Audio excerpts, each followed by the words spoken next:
عبدالعزیز بن صہیب نے انس بن مالک رضی اللہ تعالی عنہ سے روایت کی کہ نبی کریم صلی اللہ علیہ وسلم غزوہ خیبر میں تشریف لے گئے۔ ہم نے وہاں فجر کی نماز اندھیرے ہی میں پڑھی، پھر نبی صلی اللہ علیہ وسلم سوار ہوئے اور ابو طلحہ بھی سوار ہوئے۔ میں ابو طلحہ کے پیچھے بیٹھا ہوا تھا۔ نبی صلی اللہ علیہ وسلم نے اپنی سواری کا رخ خیبر کی گلیوں کی طرف کر دیا۔ میرا گھٹنا نبی کریم صلی اللہ علیہ وسلم کی ران سے چھو جاتا تھا۔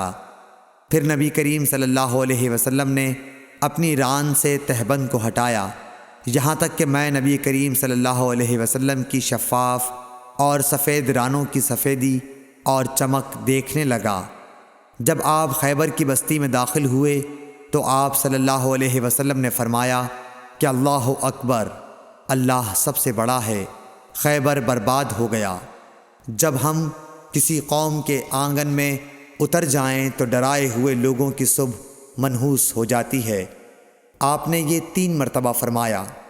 انس رضی اللہ تعالی عنہ نے کہا کہ خیبر کے یہودی لوگ اپنے کاموں کے لیے باہر نکلے ہی تھے کہ وہ چلا اٹھے، محمد صلی اللہ علیہ وسلم آن پہنچے۔ اور عبدالعزیز راوی نے کہا کہ بعض حضرت انس رضی اللہ تعالی عنہ سے روایت کرنے والے ہمارے ساتھیوں نے والخمیس کا لفظ بھی نقل کیا ہے، یعنی وہ چلا اٹھے کہ محمد لشکر لے کر پہنچ گئے۔ پس ہم نے خیبر لڑ کر فتح کر لیا اور قیدی جمع کیے گئے۔ پھر وحیہ رضی اللہ تعالی عنہ آئے اور عرض کی کہ یا رسول اللہ صلی اللہ علیہ وسلم، قیدیوں میں سے کوئی باندی مجھے عنایت کیجیے۔ آپ صلی اللہ علیہ وسلم نے فرمایا کہ جاؤ کوئی باندی لے لو۔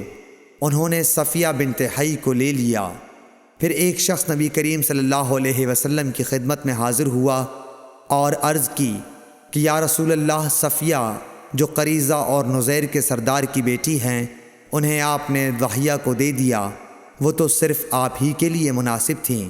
اس پر آپ نے فرمایا کہ وحیہ کو صفیہ کے ساتھ بلاؤ۔ وہ لائے گئے۔ جب نبی کریم صلی اللہ علیہ وسلم نے انہیں دیکھا تو فرمایا کہ قیدیوں میں سے کوئی اور باندی لے لو۔ راوی نے کہا کہ پھر نبی کریم صلی اللہ علیہ وسلم نے صفیہ کو آزاد کر دیا اور انہیں اپنے نکاح میں لے لیا۔ ثابت بنانی نے حضرت انس رضی اللہ تعالی عنہ سے پوچھا کہ ابو حمزہ، ان کا مہر حضور صلی اللہ علیہ وسلم نے کیا رکھا تھا؟ حضرت انس رضی اللہ عنہ نے فرمایا کہ خود انہی کی آزادی ان کا مہر تھا اور اسی پر آپ نے نکاح کیا۔ پھر راستے ہی میں سلیم رضی اللہ عنہ حضرت انس رضی اللہ عنہ کی والدہ نے انہیں دلہن بنایا اور نبی کریم صلی اللہ علیہ وسلم کے پاس رات کے وقت بھیجا۔ اب نبی کریم صلی اللہ علیہ وسلم دلہا تھے، اس لیے آپ نے فرمایا کہ جس کے پاس بھی کچھ کھانے کی چیز ہو تو یہاں لائے۔ آپ نے ایک چمڑے کا دسترخوان بچھایا، بعض صحابہ کھجور لائے، بعض گھی۔ عبدالعزیز نے کہا کہ میرا خیال ہے حضرت انس رضی اللہ عنہ نے ستو کا بھی ذکر کیا۔ پھر لوگوں نے ان کا حلوہ بنا لیا۔ یہ رسول اللہ صلی اللہ علیہ وسلم کا ولیمہ تھا۔ صحیح بخاری حدیث نمبر 371۔